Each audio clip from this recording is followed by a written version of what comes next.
大家好，这里是百味厨娘。今天我用花生和面粉做了一份非常酥脆的早餐饼，快来看看我是怎么做的吧。首先加一点面粉进去，加一些食用碱，然后加一些酵母，温水把酵母化成液体，一只手边搅边加。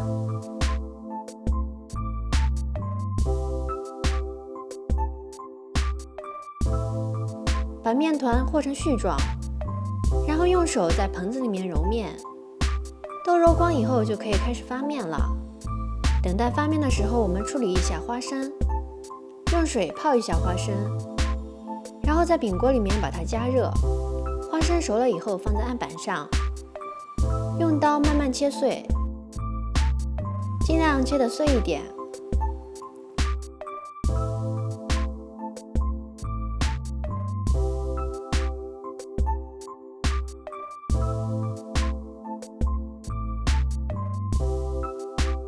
待会儿的话，吃在嘴里会更舒服。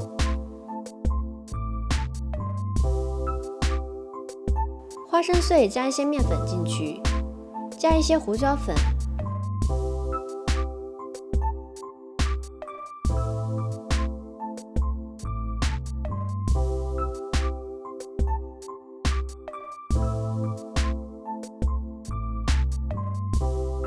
用热油浇一下，花生酥就做好了。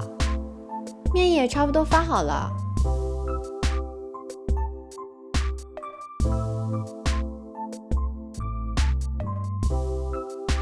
像这种蜂窝状的面是最好的。在案板上揉搓排气，然后把它切成小块。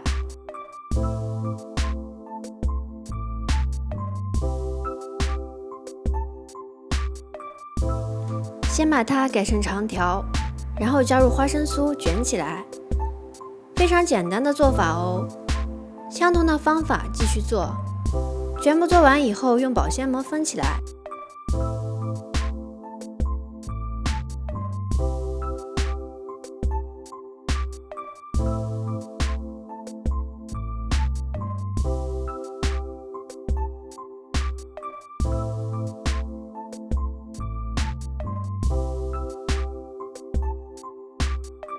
发酵一会儿，饼锅里边刷上油，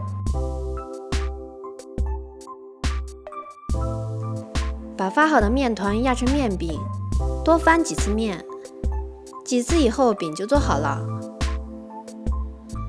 非常简单的步骤。